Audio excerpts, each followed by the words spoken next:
విరిగిపోయి కుర్చీలో కూర్చుంటే నేను ఒకసారి వారిని పలకరించడానికి వెళ్ళాను. అయ్యా, మీరు వాడవాడలా రామాయణం చెప్పారు, ఇలా మిమ్మల్ని చూస్తే బాధేస్తోందన్న.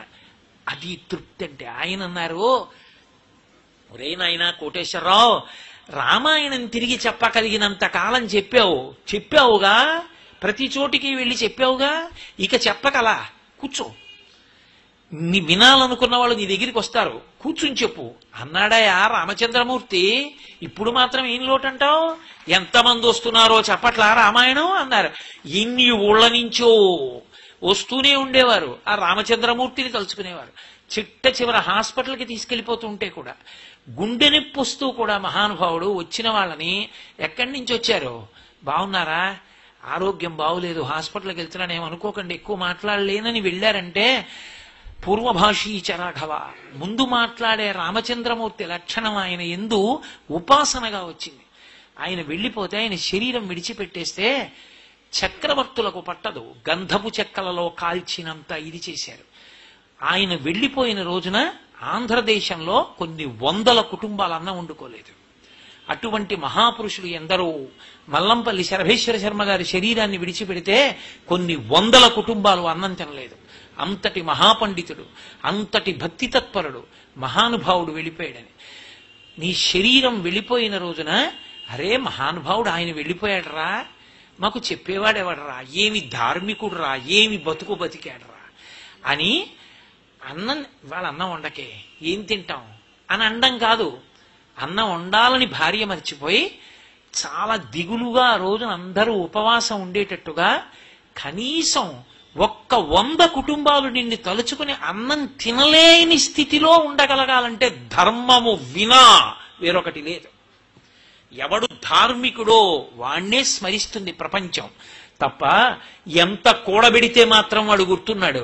కారే రాజులు రాజ్యముల్ గెలువరే, గర్వోన్నతిం పొందరే వారేరి, సిరి మూట కట్టుకొని పోవంజాలిరే, భూమిపై పేరైనం కలదే, శిబి ప్రముఖులన్ ప్రీతిన్ యశక్కాములై ఈరే కోర్కెలు వరలంతలపరే ఈ కలమున్ భార్గవ అంటారు పోతన గారు. ఏరి ఎంతమంది చక్రవర్తులు, ఎంతమంది రాజులు, ఇక్కడి నుంచి అక్కడ వరకు నాది రాజ్యం అన్నారు. ఇన్ని సింహాసనాలు ఎంతమంది పరిపాలించారు, ఎంతమంది పేర్లు కూడా లోకంలో ఉన్నాయి, ఎవరు గుర్తున్నాయి? ఎవడు ఇచ్చాడో, ఎవడు దాత అయ్యాడో అటువంటి శిబి చక్రవర్తి మొదలైన వాళ్ళు స్థిరమైనటువంటి కీర్తిని సంపాదించి చరిత్ర పుటల్లో శాశ్వత స్థానాలు సంపాదించుకున్నారు తప్ప, నాది నాదని మూటగట్టుకున్న వాళ్ళు ఎవరు మిగిలిపోయిన వాళ్ళు లేరు, అనుభవించిన వాళ్ళు లేరు. చిట్ట చివరికి మనం కథలు వినలా, మణుగుల బంగారం దక్షిణ దేశానికి వచ్చి దేవాలయాలు కొల్లగొట్టి పట్టుకుపోయిన వాళ్ళు, నే చచ్చిపోయాక ఈ బంగారం ఏమైపోతుందో అని 4 ఖర్చుకు చచ్చిపోయారు. పట్టుకెళ్ళగలిగాడా? తల్లి గర్భము నుండి ధనము తేడెవ్వడు, వెళ్ళిపోయడినాడు వెంటరాదు, లక్షాధికారైన లవణమన్నమె కాని మెరుగు బంగారంబు మింగబోడు, పొందుగా మెరుగైన భూమి లోపల పెట్టి దాన ధర్మము లేక దాచి దాచి తుదకు దొంగలకిత్తురో దొరలకవునో, తేనె జుంటీగలీయవా తెరువరులకు, భూషణ వికాస శ్రీధర్మ పురనివాస, దుష్ట సంహార నరసింహ దురిత దూర అంటాడు నృసింహ శతక కర్త. ఎవడు అమ్మ కడుపులోంచి వచ్చినప్పుడు కోట్లు తెచ్చావా, ఈ శరీరం విడిచిపెట్టి వెళ్ళిపోయేటప్పుడు కోట్లు పట్టుకెడతావా? అలెగ్జాండర్ ద వరల్డ్ కాంక్వరర్ అనిపించుకున్నవాడు శరీరం విడిచిపెట్టే ముందు చెప్పుకున్నాడు, శవపేటికలోంచి 2 చేతులు ఇలా బయట పెట్టేసినవి పాతి పెట్టేసి బయట పైన బోర్డు పెట్టండి, Alexander the world conqueror who has conquered the entire world left this world without taking in a single naya paisa with him, stretching his hands like this. ఇలా ఖాళీ చేతులతో వచ్చాడు, ఖాళీ చేతులతో వెళ్ళిపోయాడు. నువ్వు పట్టుకెళ్లేది ఏదైనా ఉంటే నీళ్లతో తడిపిన, బట్టతో తుడిచిన, ఎప్పుడూ చెరిగిపోని గీతలు గీసిన శిల్పి ఉన్నాడే పరమేశ్వరుడు, ఆయన్ని జ్ఞాపకం పెట్టుకుని ఆయన చెప్పినట్టు బతికి ధర్మాన్ని పట్టుకున్నవాడున్నాడే, వాడు శాశ్వత కీర్తికనిస్తాడు. వాడు ఆ వంశంలో పుట్టిన కారణం చేత ఆ వంశం అంతా తరిస్తుంది. ఒక రఘుమహారాజు గారు పుట్టాడు, ఇక్ష్వాకు వంశం రఘువంశమైంది. ఒక్క రామచంద్రమూర్తి పుట్టారు, యుగాలు మారిపోయినా రామచంద్రమూర్తి నామం చెప్పుకుంటూనే ఉన్నాం. ఒక ధర్మరాజు గారు మహానుభావుడు, ఆయన పేరు చెప్తే చాలు పరవశించిపోతాం. ఎక్కడ ధర్మమో అక్కడ విజయము, ఎక్కడ ధర్మమో అక్కడ రక్షణ, ఎక్కడ ధర్మమునందు అనురక్తి లేదో, ఎక్కడ ధర్మము విడిచిపెట్టబడి కేవలము ధనమునకు మాత్రమే విశేష ప్రాధాన్యత ఇవ్వబడుతుందో అక్కడ కేవలము పతనము తప్ప ఉన్నతి అన్న మాట అన్వయము కాదు. పైగా అటువంటి ద్రవ్యాన్ని తెచ్చి ఇంట్లో పెట్టడం విశేషమైనటువంటి అగ్నిహోత్రాన్ని తెచ్చి పెట్టుకోవడమే. దానివల్ల తనని నమ్ముకున్న వాళ్ళు అందరూ పాడైపోతారు. మహానుభావుడు చిట్ట చివరికి ఆ రావణాసురుడు ఏమైపోయాడు? ఏది మిగిల్చుకున్నాడు? ఎవరు మిగిలారు అనుభవించడానికి? కాబట్టి ఆ స్థితిని తెచ్చుకోకూడదు అంటే ప్రయత్నపూర్వకంగా ధర్మం వైపుకి ఒరగడం నేర్చుకోవాలి. అందుకే మనుష్యునకు బుద్ధినిచ్చాడు పరమేశ్వరుడు. అందుకే మనం లోకంలో ఏ కార్యం చేసినా ఓం శాంతి శాంతి శాంతి అన్న మాటతో పూర్తి చేస్తాం. నువ్వు శాంతంగా ఉండాలి, 10 మంది నీ వలన శాంతిగా ఉండాలి.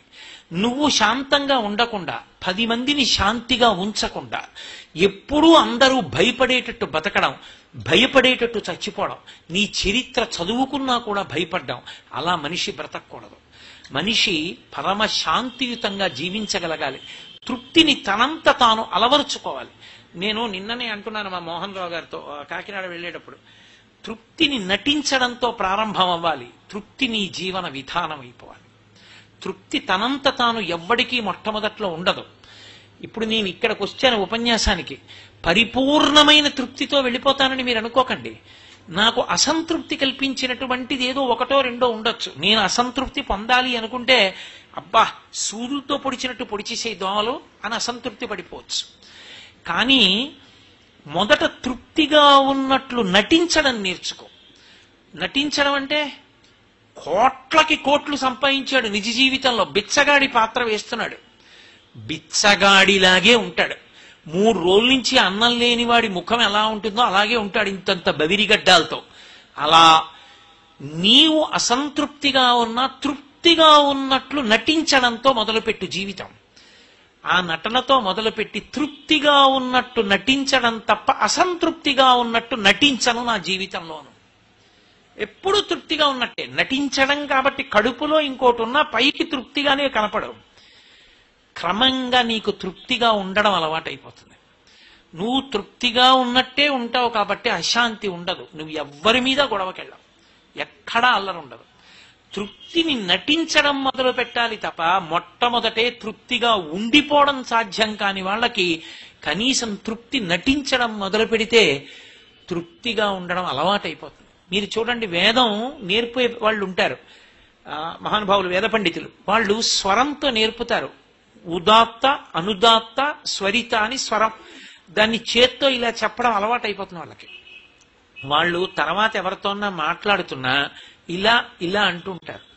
అది స్వరం చెప్పడం అలవాటు అయిపోయింది వాళ్ళకి. మీరు సంగీత విద్వాంసులు చూడండి, వాళ్ళకి ఎప్పుడు శృతి అలవాటు అవుతుంది. వాళ్ళు మంత్రపుష్పం చదివినా సరే శృతిలో అలాగే చదువుతారు అందంగా. అలా తృప్తిని నటించడం మొదలుపెట్టారనుకోండి, తృప్తిగా ఉండడం అలవాటైపోతుంది, మనసు వశపడిపోతుంది, తృప్తిగా ఉండడం అలవాటు అవుతుంది. అందుకే కనీసం తృప్తి తనంత తాను రాకపోతే తృప్తిగా ఉన్నట్లు నటించడం అన్నా ప్రారంభించాలి జీవితంలో. అది కూడా చేత కాలేదనుకోండి, క్రమంగా వశపడిపోయేది దేనికి అంటే తృష్ణకే. తృష్ణకి చిక్కినవాడు ఎంత దారుణమైన స్థితిని పొందుతాడో రామకృష్ణ పరమహంస చెప్తారు. ఒక పావు కప్పని పట్టుకుంది, కప్ప సగం పావు నోట్లోకి వెళ్ళిపోయింది, ముందు భాగం సగమే బయటికి ఉంది, ఇంకా చచ్చిపోలేదు, కొద్దిగా ఓపిక ఉంది. దాని ముందు నుంచి ఈగ ఎగురుతోంది. కప్ప నాలుక చాపి ఆ ఈగని పట్టుకునే ప్రయత్నం చేస్తోంది. ఎందుకు అంటే కప్పను పావు నోట్లోకి సగం వెళ్ళిపోయిన కప్పకి ఇంకా నోరు బయటకుంది కాబట్టి ఈగని పట్టుకుందామన్న తాపత్రయం. జీవితంలో తృప్తి అన్నది లేక తృష్ణకే లొంగిపోయిన వాడు కప్ప నోట చిక్కిన కప్పలా అయిపోతాడు. తృప్తిగా ఉండడం అలవాటైపోయిన వాడు ఆఖరికి శరీరం పడిపోతున్నప్పుడు కూడా పరమేశ్వరుడు ఈ శరీరాన్ని ఇచ్చినందుకో మహానుభావుడు దీంతో చెయ్యవలసిన మంచి పనులు చేయించాడు. ఏ శరీరం అయితేనే ఈశ్వరుడు ఈ మాట, ఏ శరీరం ఇవ్వని నాకు బెంగలేదు, అది తృప్తి అంటే. ఆయన పాదముల యందు భక్తితో ఉండగలిగితే చాలంటాడు. నరత్వం దేవత్వం నగవన మృగత్వం మశకత పశుత్వం కీటత్వం భవతు విహగత్వాది జననం సదాత్త సదాత్తత్పాదాబ్జ స్మరణ పరమానందలహరీ విహారాసక్తం చేద్రు దయమిహ కింతేన వపుష అంటారు శంకరాచార్యులు వారు ఆ శివానందలహరి చేస్తూ. నాకు ఓ స్నేహితుడు ఉన్నాడు. ఆయన ఓసారి గృహప్రవేశం చేశాడు. నేను ఆ గృహప్రవేశం చూడడానికి వెళ్ళాను ఏలూరు. వెళ్తే పెద్ద మేడ కట్టుకుని ఆ మర్నాడు మేడ మీద కూర్చుని నాతో అన్నాడు, ఏమయ్యా సంతోషంగా ఉంది, చాలా పెద్ద మేడ కొట్టావు, ఈత కొలను కూడా కట్టావా ఇంట్లో, చాలా బాగుందన్నాడు. అంటే అతను అన్నాడు, ఏమి తృప్తి కోటేశ్వరరావు, ఇది కాదయ్యా, నిజమైన తృప్తి ఎప్పుడో తెలుసా, మేమందరం ఒక్క గదిలోని 2 గదులుండే, ఒక గది వంటిల్లు, ఓ గది హాలు. మాకు ఒక్క టేబుల్ ఫ్యానే ఉండేది కోటేశ్వరరావు. టేబుల్ ఫ్యాన్ ఇలా పెట్టి నేను ఇలా తల, మా తమ్ముడు ఇలా తల, మా అక్క అలా తల, మా చెల్లి ఇలా తల పెట్టుకుని మేము పడుకుంటే ఈ టేబుల్ ఫ్యాన్ మించి వచ్చినటువంటి గాలి తగులుతుంటే నిద్రపోయే వరకు నేను, మా తమ్ముడు, మా అక్క, మా చెల్లి అలా మాట్లాడుకుంటూ అందులోనూ వంతులేసుకుని అటు పడుకున్న వాళ్ళు రేపు ఇటు ఫ్యాన్కి దగ్గరగా, ఇవాళ ఇటు పడుకున్న వాళ్ళు రేపటు, అలా పడుకుని నలుగురం తలలు తగులుతూ పడుకుని మాట్లాడుకుంటూ మేము పడుకున్న రోజుల్లో ఉన్న తృప్తి ఏమిటో ఈ మేడలో ఉందనుకుంటున్నావా, ఇందులో లేదయా అన్నాడు. తృప్తి ఏదో ఉండడం వల్ల కాదు, తృప్తి ఇక్కడ సాధారణంగా మనిషి జీవితంలో ఉండే లోటు ఎక్కడుంటుందంటే ఏది పోయిందో అక్కడ తృప్తి ఉందంటాడు. మీరు చూడండి, పిల్లలు పెద్దవాళ్ళై ప్రయోజకులు అయితే బాగుండండి అంటాడు. పిల్లలు పెద్దవాళ్ళు అయిపోయారు, వాడు మంచి ఇంజనీర్ అయిపోయాడు, వాడు లండన్ వెళ్ళిపోయాడు. పిల్ల మంచి ఇంజనీర్ అయిపోయింది, అల్లుడు గారు అమెరికా వెళ్ళిపోయాడు. ఇప్పుడు గ్రిల్ దగ్గర నిలబడి బయటికి చూస్తాడు, పిల్లలు వెళ్ళిపోతూ ఉంటారు బ్యాగులు వేసుకుని. ఏమిటో ఆ రోజుల్లోనండి పిల్లలు ఇద్దరు బ్యాగులు వేసుకుని ఇంటికి పరిగెత్తుకొస్తే మా ఆవిడ చిన్న చిన్న గిన్నెల్లో జంతిక ముక్కలు పోస్తే నలుగురం కూర్చుని ఆ జంతిక ముక్కలు తిన్నప్పుడు ఎంత తృప్తిగా ఉండేదో. ఇప్పుడు ఏమిటో ఆ స్కైప్ లో చూడటమే, వాడు వచ్చినప్పుడు వీడు రాడు, వీడు వచ్చినప్పుడు అది ఉండదు, ఏమి జీవితం అండి అంటాడు. ఏదో పోయిందాన్ని తలుచుకుని నేను అప్పుడు తృప్తి, అప్పుడు ఏమిటో వీళ్ళు పెరగాలి, పెద్దవాళ్ళు అవ్వాలి, మంచి మంచి పెద్ద పెద్ద స్థితుల్లోకి వెళ్ళాలి, ఏమిటో అని అప్పుడు ఏడిచాడు. ఇప్పుడు పోయిందని ఏడిచాడు. ఎప్పుడు ఏడిచిపోయిన దానికి తృప్తి పడ్డం కాదు, ఇప్పుడు నీకు ఇక్కడ ఈశ్వరుడు ఏమిచ్చాడో దానితో తృప్తిపడు. ఒరే, నా జన్మాంతరంలో ఒక డిఐజీ ఇటుపక్క, ఒక ఎస్పీ ఒక పక్క, ఒక సీనియర్ ఐఏఎస్ ముందు నడుస్తుంటే మధ్యలో వెళ్లే అవకాశం నాకు ఉంటుందిరా? నేనేమన్నా కేంద్ర మంత్రినా, రాష్ట్ర మంత్రినా? పరమేశ్వరుడు ఎంత కృప చేశాడు రా. ఓ పక్క డిఐజీ, ఓ పక్క ఎస్పీ, ఓ పక్క ఐఏఎస్ ఉంటే ముగ్గురి మధ్యలో నడిచి వేదికెక్కావా? ఈశ్వరా, నీ బిడ్డను అలా చూసుకోవాలని నాటకం ఆడి ఇక్కడికి పిలిపించి అలా ఎక్కించావా వేదిక మీదకి? ఈశ్వరా, నీకు నమస్కరిస్తున్నాను అని నువ్వు తృప్తి పడగలిగితే నీ తృప్తికి ఇక్కడే ఉంది. అది చూసి అలా నా వెంట వచ్చేట్టు నేను మంత్రిని అయితే ఎంత బాగుండో అని ఏడిస్తే నీ కర్మ, నువ్వు ఎప్పటికీ బాగుపడలేవు. నీకు ఈశ్వరుడు ఎప్పుడు ఏమిచ్చాడో దానికి తృప్తి పడు. ఆ తృప్తికి కారణం ఉండక్కర్లేదు. ఆకలి సరిగ్గా లేదని 1000 రూపాయల మందులు వేసుకుని ఏడుస్తున్న వాళ్ళు కోట్ల మంది ఉన్నారు. వేళ పట్టున ఆకలేస్తోంది, సంతోషించు. దాహం వేస్తే మంచినీళ్లు లోపలికి వెళ్ళక మధ్యలో కన్నం పెట్టి గొట్టం పెడితే ముక్కులోంచి పోసుకుంటున్న వాళ్ళు ఉన్నారు. గుటుక్కు నీళ్లు తాగితే లోపలికి ఎడుతున్నాయి, సంతోషించు. రాత్రి తిని పడుకుంటే పొద్దుడికి కడుపులో పోట్లు వచ్చి జీర్ణం అవ్వక ఏడుస్తున్న వాళ్ళు 1,00,000 మంది ఉన్నారు. తిన్నది గుండ్రాయి అయినా సరే తెల్లారేటప్పటికి జీర్ణం అయిపోతోంది, సంతోషించు. పడుకుంటే నిద్ర పట్టక చారెడు మాత్రలు వేసుకు పడుకుంటున్న వాళ్ళు ఉన్నారు. తలగడా మీద చెయ్యెట్టుకుని ఇలా పడుకుంటే నిద్ర పడుతోంది. పుస్తకం ఉంటే తప్ప మాట్లాడలేని వాళ్ళు ఉన్నారు. వేదిక ఎక్కి కూర్చుని మాట్లాడడం మొదలు పెడితే గంగా ప్రవాహంలో వస్తోంది, సంతోషించు ఈశ్వరుడి కారుణ్యానికి. కొంతమంది కూర్చోలేని వాళ్ళు ఉన్నారు, కూర్చుంటున్నావు. నడవలేని వాళ్ళు ఉన్నారు, నడుస్తున్నావు. చూడలేని వాళ్ళు ఉన్నారు, చూస్తున్నావు. వినలేని వాళ్ళు ఉన్నారు, వింటున్నావు. ఈశ్వరుడు నీకు ఇచ్చిన దానికి ప్రతి క్షణం తృప్తితో ఓలలాడిపోవాలి. ఎన్ని మాటలు కృతజ్ఞత చెప్తావు? అది మానేసి ఎప్పుడు ఏదో పోయిందాన్ని తలుచుకుని ఏడవడం కాదు, వచ్చేదాన్ని ఊహించుకుని అలా జరిగితే బాగుండని కనుబొమలు ఎగరేయడం కాదు. ఇప్పుడు ఇక్కడ నీకు ఈశ్వరుడు వర్తమానంలో ఏమిచ్చాడు